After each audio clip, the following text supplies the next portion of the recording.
Midnight, North Pacific, 1943. Spray slaps steel as the boat rises to the surface, and the hoisted SJ dish clears the wash. The 19-year-old operator has already warmed the magnetron below. He tunes on the sea itself, trimming gain until the snow on the scope thins and a hard echo holds. He sweeps once at 80,000 yards to feel the ocean, again at 40 to tighten bearings, then snaps to 8. Pips line up like beads at 18,000 yards. The skipper does not look outside. He watches the boy's cheeks and listens to the numbers range, bearing rate fall with metronome calm. This is an American invention turned into a habit. A 10-centimeter radar that lets a submarine run on the surface at night, faster and deadlier than when submerged. The operator was drilled from a wartime manual written in plain words you could recite under fear.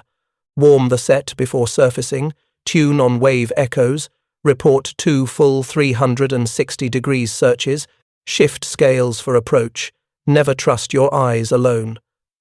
Contact 18,000, steady bearing, he says, and the crew feels the boat's life sharpen. A Japanese lookout hears wind and engine thrum and sees only black water. He does not see the low grey shape. No one ever does at this range on a moonless sea. The first spread is set by numbers, not nerves. Torpedoes leave like fists, run clean, and make iron fold. In the control room, the plot on a greaseboard looks like a lesson problem, and that's the point. America taught teenagers to turn terror into steps, and steps into geometry. A chief murmurs, "Targets live in the snow," because he heard it at school, and now he sees it at sea. The escort's searchlight slashes white water where our wake used to be. Depth charges worry the past. We have already slid a beam, already trimmed gain as wreckage throws clutter, already started the second approach. Darkness used to be the enemy's shield. Tonight it is our camouflage. The convoy zigzags on a rulebook, written for eyes. Our book is written for electrons. Back in his rack, the operator writes a single line in a notebook to make sense of it. They are shadows until we touch them. People will later say our advantage was luck or gadgetry. They are wrong. The miracle wasn't the box. It was a nation that could build the box. Write the checklist. Trust a kid with both. And then improve them next week. That is why an ocean that hid fleets for centuries turns readable, predictable, American. The moon goes behind cloud. The dish keeps turning. Somewhere out there the next pip is already forming, and the boy will be ready. The boat rides so low the bridge is awash, only the thin mast and parabolic face showing. The operator calls searching because the set is hot before the sky hits his eyes. He tunes on waves when no ships appear, using the sea's own skin to center the lobe, and the picture steadies. 2 full sweeps by the book. This crew lives on checklists, because checklists free courage for the moments that matter. The torpedo data computer hums like a second heart, taking range and bearing and turning them into an intercept that feels inevitable. Critics ask the hard question. If we transmit, won't the enemy hear us and come? Japan tried to listen, but reliable sea homing on submarine radar never arrived in time. Our counter-discipline, anti-jamming drills, pipology learned, until the hands know it without the head kept their ears behind our eyes. So we sprint on the surface at night where a fleet sub is strongest, letting the machine multiply nerve. In the control room, a quartermaster keeps the grease pencil plot with a steadiness that shames the storm. She learned to say, "The ocean lies until numbers make it tell the truth." And it calms new hands faster than shouting. The first salvo lands, a freighter folds amidships and throws sparks into the black. The escort's searchlight claws the place our wake glowed 10 seconds ago. We have already stepped aside, reset to the 8,000-yard scale, and shifted our angle. The operator trims the gain as the clutter grows, nursing the target picture back from chaos. "New pip at 19,000, port 10, he says, and the skipper grins in the dark because a teenager just made the hardest thing in war feel like shop class. That is the American way of winning, Turn the complex into teachable motions, then drill those motions until fear cannot stop them. Back home, labs file revisions to antenna seals while schools reword a paragraph so a 19-year-old on 4 hours of sleep can remember it at sea. Yards fix what breaks in days, not months. Commands push lessons across oceans like letters from home. When people ask why only America did this at scale, point to the boy at the set, the woman at the plot, and the skipper who trusts them both enough to bet, lives on their numbers. The escort drops charges in a pattern that makes sense to doctrine and none to the reality we just drew. We pass the bursting bubbles and set up again. The dish keeps turning. The chapter we'll write tomorrow fits on one page. Warm, early, sweep wide, kill close, move, before the echo fades. The horizon holds 3 American subs, like faint rumors. On each SJ screen, the convoy appears as the same neat constellation, dots marching in file with a shepherd's dog pacing the flank. Radio is danger, so skippers let radar and routine knit boats together without a word. A shared clock, common speeds, and approach geometry drawn from bearing rate make 3 crews act like one mind. The first boat spears the head, the second cracks the belly. The third takes the tail where stragglers bleed fuel. A captured enemy signalman will later say in a thin voice, "We never knew how many there were. 1 wake, then 2, then the sea exploded." That is a confession, and it matters. The old riddle was simple and deadly. How do you coordinate, in the night, in weather, in fear, without shouting your position to every ear? The answer is a language of habits. Each skipper knows when the other will dash, how long a turn takes, how a convoy drifts under panic. Each operator knows to ride the 8,000-yard scale in the final 2 minutes, like a knife down a whetstone trimming gain, as returns grow fat, shifting back to the 40,000, if a split echo hints at an escort rushing from beyond. Escorts throw patterns at water already empty, because our geometry sprints faster than their orders. The night brightens for seconds as a transport cracks, steam rolls white, and then vanishes under rain. The second sub is already abeam, setting a fan into the column's blind pocket. The third sits quiet on a dogleg past the rear, a cat at a mouse hole. People call this luck. It is not. It is timing drawn from a scope's rhythm, and a manual's calm sentences beaten into reflex. When dawn comes, oil spreads like long bruises. The convoy commander will write of zigzags and courage and chance. We will log bearings, ranges, and tracks that prove chance had little to do with it. Our boats separate without signals, each with its own next hunt. The sea closes. The constellation fades. The simple truth remains. Coordination without chatter feels like magic, because discipline is always magic to those who rely on noise. We will meet again tomorrow night because the ocean is big and our habits are bigger. The sky is iron. Rain drills the bridge hood. Spray whips the dish. To most navies, this is a pause. To us, it is cover. Engineers at home built a hoistable, sea spray tough antenna head that works with only inches showing. Operators learned to center the lobe by tuning on wave echoes when targets were shy, because the ocean never stops talking if you listen the right way. Pre-warming below deck means the scope is alive. The instant air hits steel. The minutes saved at night are lives saved in the morning. People ask why only America turned storms into hunting, weather. The answer is not a slogan.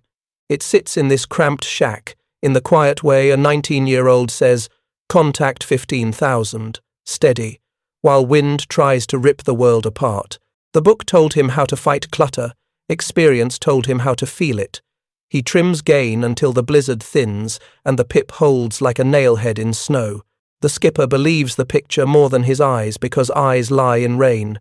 Bearing settles, range falls, speed makes sense, and we close to inside 1,000 yards. Minimum detection at knife range turns fear into daring. The sea makes its own rules and then punishes those who trust them. Our rule is this: if the scope is honest, the ocean can be beat. The freighter's watch sees nothing until fire rips sideways through the rain and heat washes spray into steam. The escort plows toward the glare and drops charges late and wide, punished by the same weather that concealed us. We slide off the angle and vanish under the layer. Radar already off, periscope eye cautious, ballast, whispering. Back home, someone will add a line to a manual that reads like a coach's note. In rain, tune on the surf first. Let the sea show you how clean your set is. That is not romance, it's how a republic of makers teaches war. The enemy's conclusion comes late and bitter. Weather protects those who can see through it. We can. The dish goes down. The boat settles. The rain keeps falling, but the ocean has already told us enough to kill again when darkness returns. Dawn turns black water, pewter, and then hard blue. We slide to periscope depth with the night's math etched in grease pencil course. Speed, bearing rate, time separations between columns. The TDC is still warm.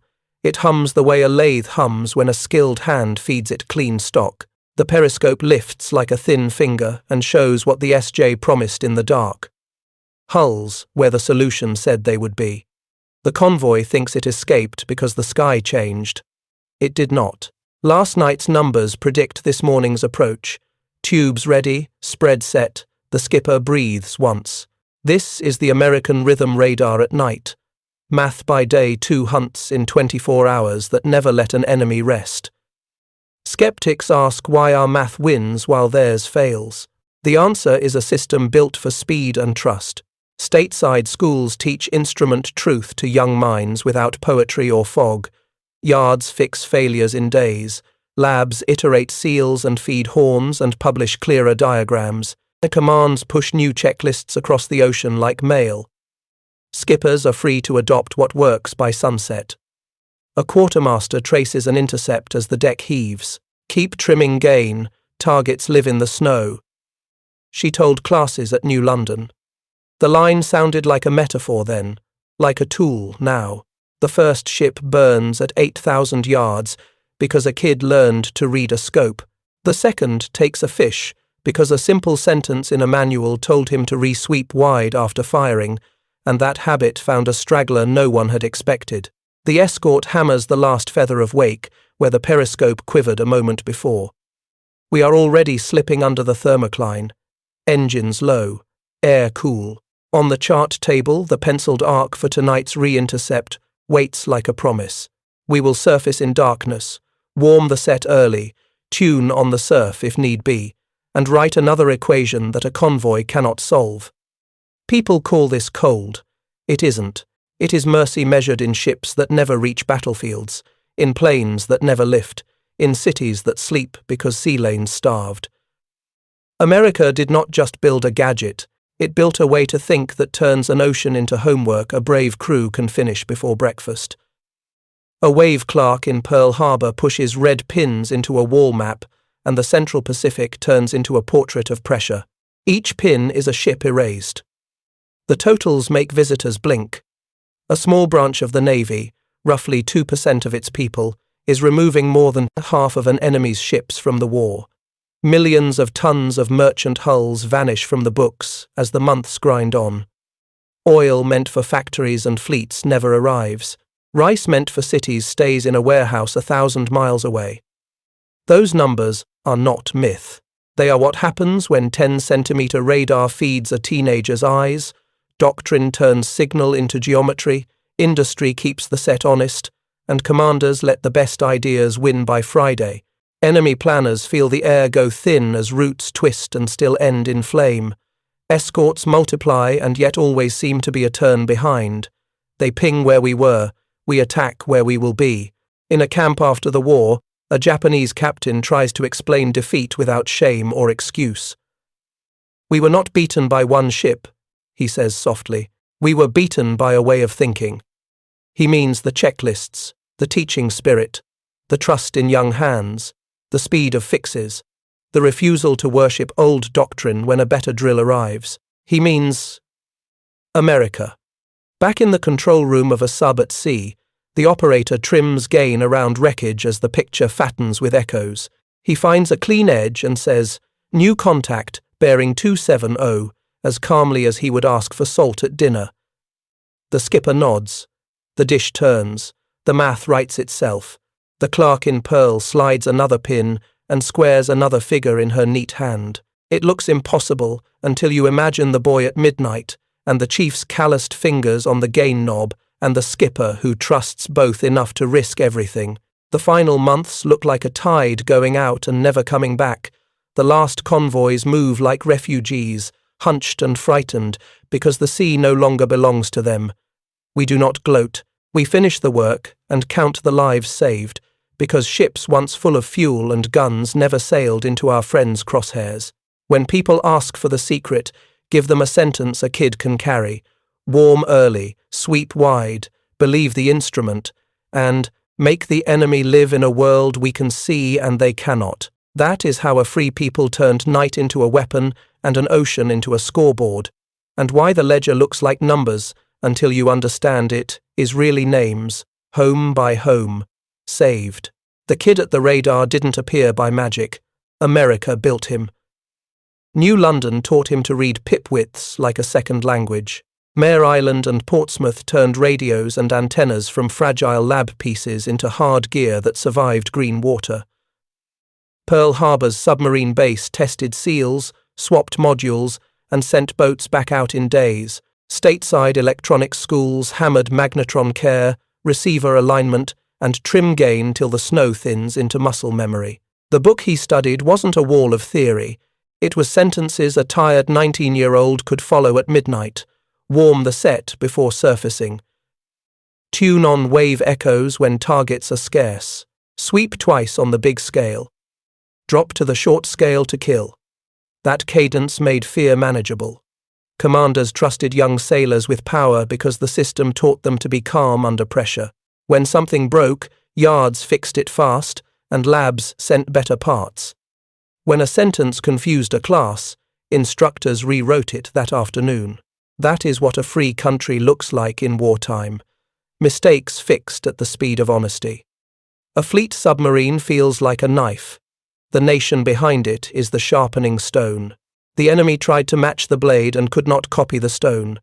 In storm water, the operator trimmed through clutter, as if he were back in a classroom with an instructor tapping the scope face. In the control room, the quartermaster's grease pencil drew arcs any freshman could understand.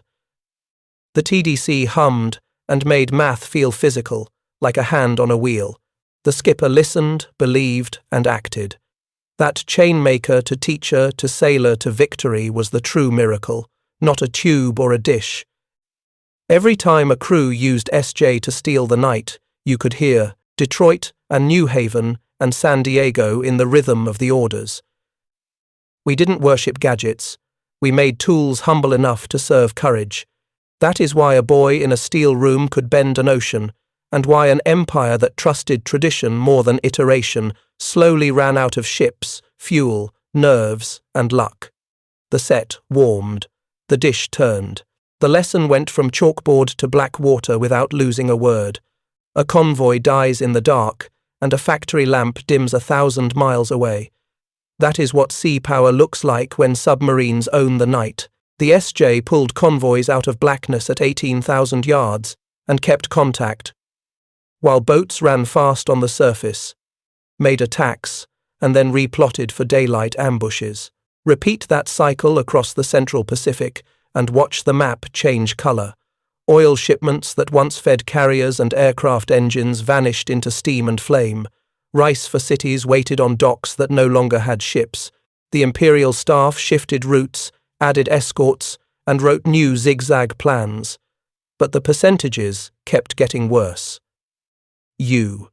Submarines, only a sliver of the Navy's manpower, destroyed the bulk of Japanese merchant tonnage, more than half of all ships lost by the enemy, while also hammering warships whenever chance allowed. That share wasn't a boast. It was the math of hundreds of radar-led attacks turning lanes into graveyards. Escorts grew in number but ran out of fuel and time, chasing wakes that had already slid away. Pilots waited for aviation gas that would never arrive. Divisions waited for ammunition, still sitting in a warehouse across the sea. Factories slowed, then stopped, because coal and oil starve even the bravest workers. When the enemy tried coastal cabotage, our boats shifted to the margins and cut that too. Night after night, storm after storm, the same American rhythm held. Warm early, sweep wide, close quick, vanish, return at dawn with the numbers, and hit again. By late in the war, the Empire's arteries were threadbare. The ocean that had been a moat became a mirror that told the same story to anyone who could bear to look. A small force with a clear method can make a continent gasp. The men in the water learned it first, the staff learned it last. Either way, the end was written on a scope before it was carved into history. The same boats that killed at night saved by day. When bombers struck the home islands, submarines took lifeguard stations under the flight paths, with periscopes peaking and radars warmed, searching for sparks on the sea that meant friends. A pilot hit silk over cold water and watched a periscope feather circle closer, then a line arc from the low grey hull. Hands hauled him in, shaking and laughing, and hot coffee burned good in a metal cup. The number that matters here is bigger than a story. American submarines pulled hundreds of downed airmen from the Pacific, the quiet rescue ledger that sits beside the tonnage board. The same discipline that made night attacks work made daytime saves swift, warm early, sweep wide. Believe the instrument. The operator who could pick a convoy from sea clutter could also pull a single raft from rain. The skipper who could time a bearing rate dash into a column could time a surfacing between patrol planes and weather squalls. On some days, boats shifted from lifeguard duty to night hunting without returning to port. That's what American flexibility looked like. Destroy a convoy at midnight, drink coffee with a shaking flyer at sunrise, and write both into the same log with the same neat hand. The enemy watched this and felt something worse than fear futility. Destroyed planes did not always mean lost men. Our crews came back to fight again because a steel tube answered their hour. The lesson rolled across the ocean like a tide.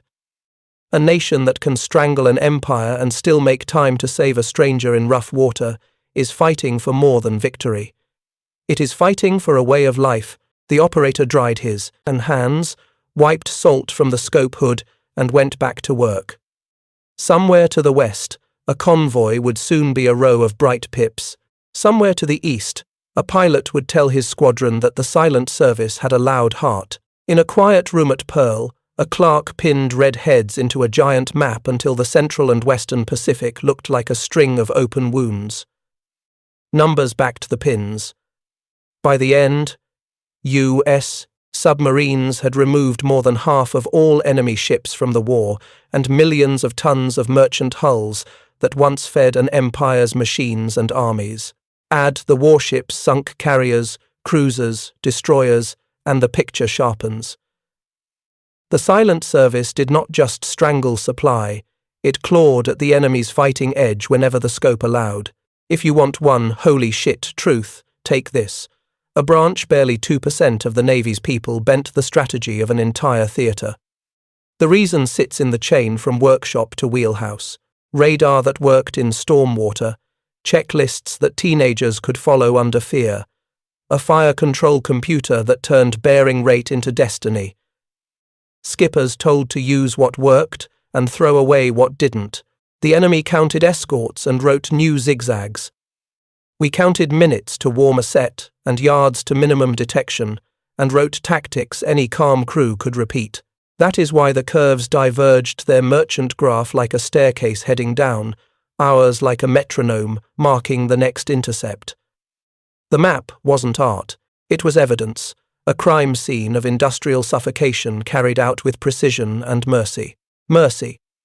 Because every ship destroyed at sea was a tank unfueled, a bomber unlaunched, an army slowed, and an island spared another month of fire. When the clerk finished a day's pins, she wiped her hands on her skirt and stepped back. The Pacific didn't look big anymore. It looked inevitable. The staff officers who studied the board stopped arguing about whether submarines could win a war. They started asking how quickly the war would end if the boats kept the night. The answer was, soon. Night water looks like forgiveness until you close inside 1,000 yards. Then it looks like truth. A destroyer's bow wave gleamed under its own searchlight while a US sub turned just outside the cone, guided by minimum range echoes steady as a drumbeat. The operator shifted from the 40,000-yard scale to 8 and rode the gain as returns grew fat. Steady bearing, he said, and the skipper answered with a spread that seemed too calm for the distance. The first detonation hit with the crack of a railroad spike driven by a giant hand. Steam rolled white.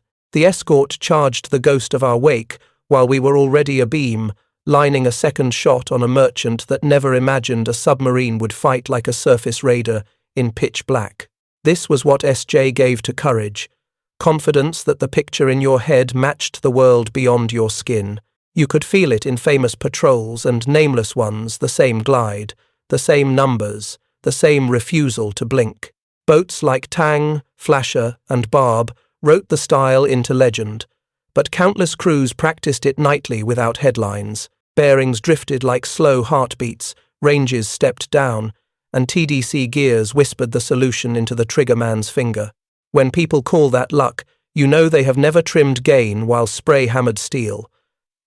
Knife range attacks were not stunts. They were the logical end of training that made chaos readable. The enemy's learning curve never caught ours. They chased where light reflected. We moved where math pointed. If there is a single sensation that explains American dominance, it lives here.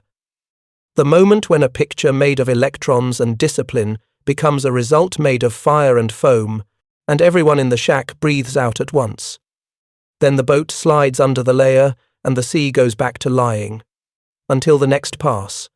The last months felt strange, like running in a dream where the ground gives way because you've outpaced gravity.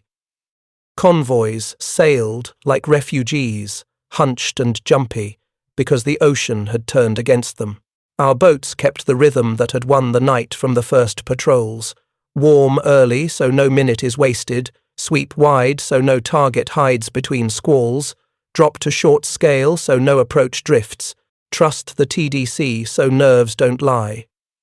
Vanish so the enemy burns fuel on ghosts, reappear so the cycle never breaks. The ledger added up to more than math. It was proof that a free people who respect skill and speed can teach complexity to the young, fix what fails without shame, and let results outrank pride. That is why the silent service, tiny in number and quiet by nature, moved the war's center of gravity with an antenna, a manual, and stubborn hearts. The enemy fought hard and deserves respect for courage under impossible strain. But courage cannot pump oil through empty sea lanes. Courage cannot keep rice moving when hulls are gone. In the end, the empire faded not because its soldiers were less brave, but because our sailors made its ocean unlivable.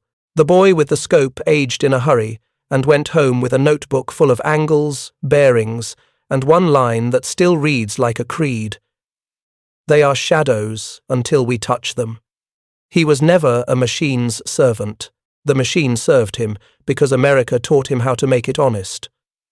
On the day the pins stopped going into the wall map, the clerk stared at the Pacific and saw not distances but choices. A nation chose to build tools that carried its values into danger, clarity, trust, iteration, and those values came back as victory and as lives saved. That is the last revelation and the highest pride. What began as impossible became inevitable because we made the night ours, and then never gave it back.